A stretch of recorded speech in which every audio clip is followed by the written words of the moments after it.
CPS Folio 1 Reflective Video. The first week's theme was observation. I chose to observe a nearby plushie of an angry bird, of which I immediately noticed its silhouette, color, and overall round shape. But the longer I stared at it, the more I noticed how unique this particular one was, and that was actually lopsided, and just physically uneven. And then when I kept staring, I started noticing the stitching and like the holes, and the task was to create a representation of something that we observed. So I used pen and paper and I tried to use different pen strokes to highlight the effort put into construction.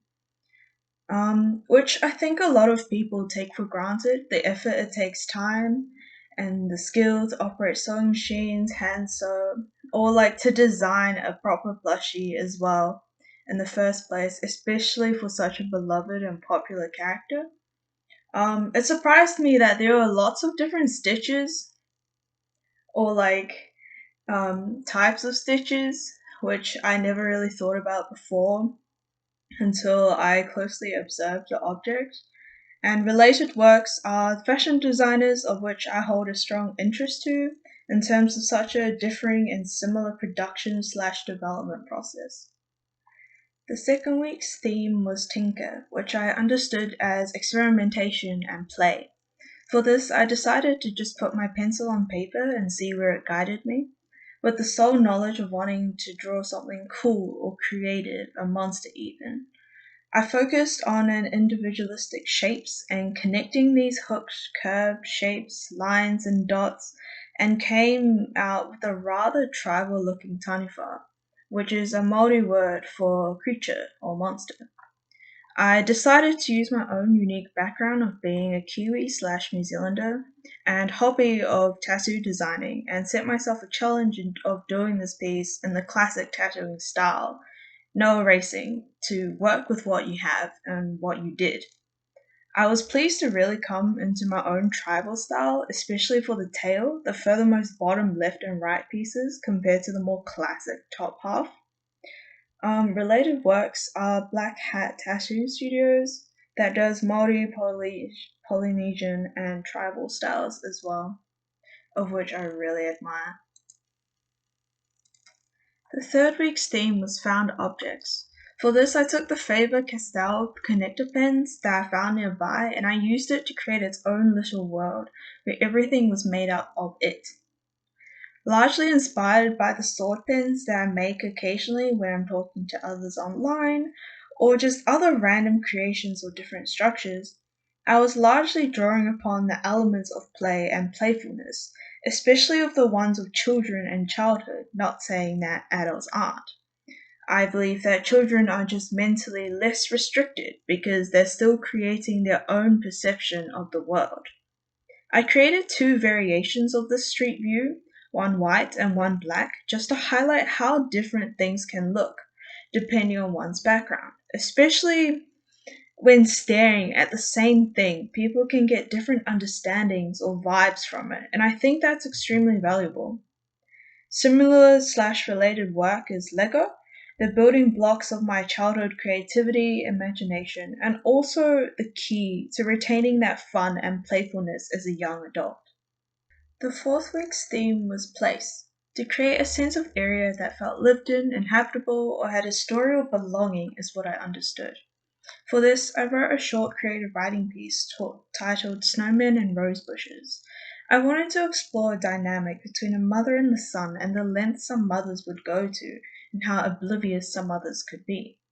I mainly used repetition throughout the short story to emphasize the sense of place and to hopefully make it believable that this is something that could have happened.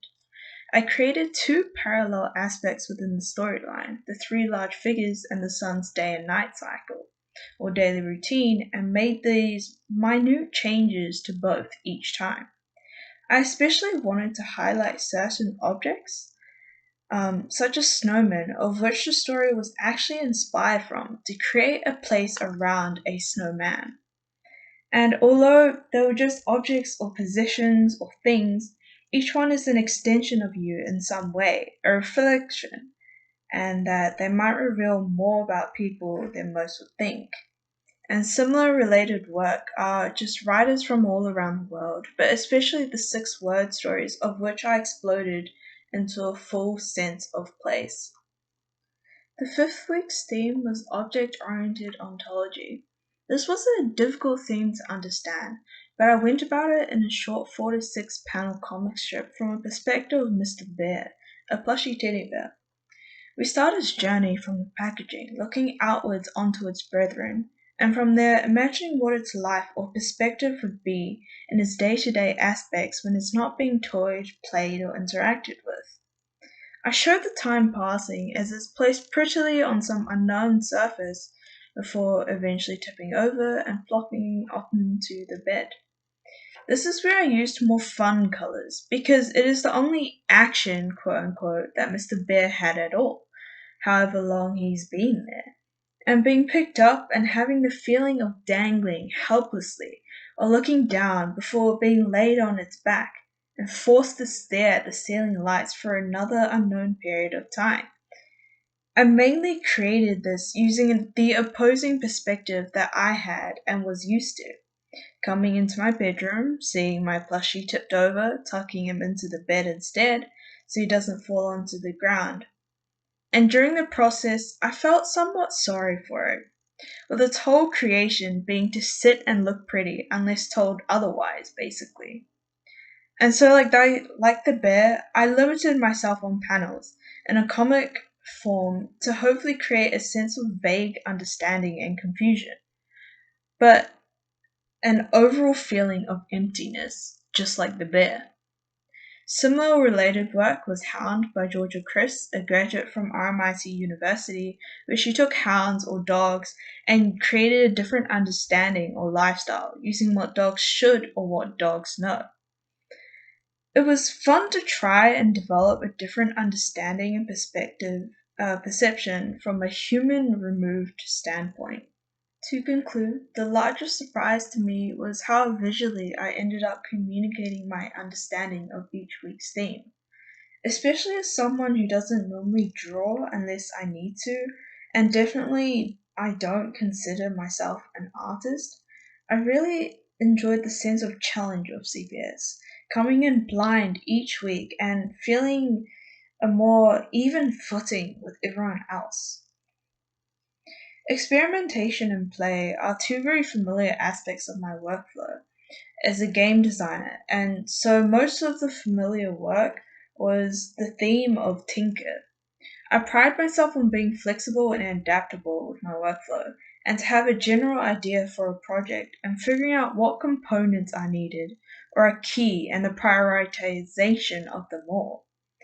After all, to tinker is to experiment and play, one of the few key elements to games, in my opinion.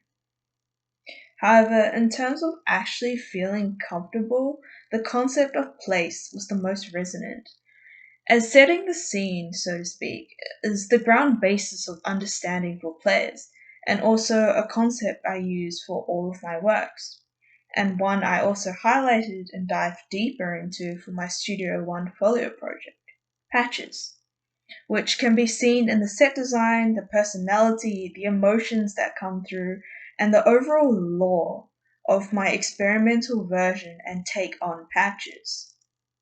And finally, the most interesting and challenging week of CPS was the latest one, object-oriented ontology. The concept was difficult to grasp at first, as being a human being, technically everything I interact with or touch has been somewhat tainted by my presence. But I kinned it somewhat to role playing, of which is another pastime hobby of mine. Of all the themes, this one is probably the one I'd most like to explore further, perhaps sometime in another physical project.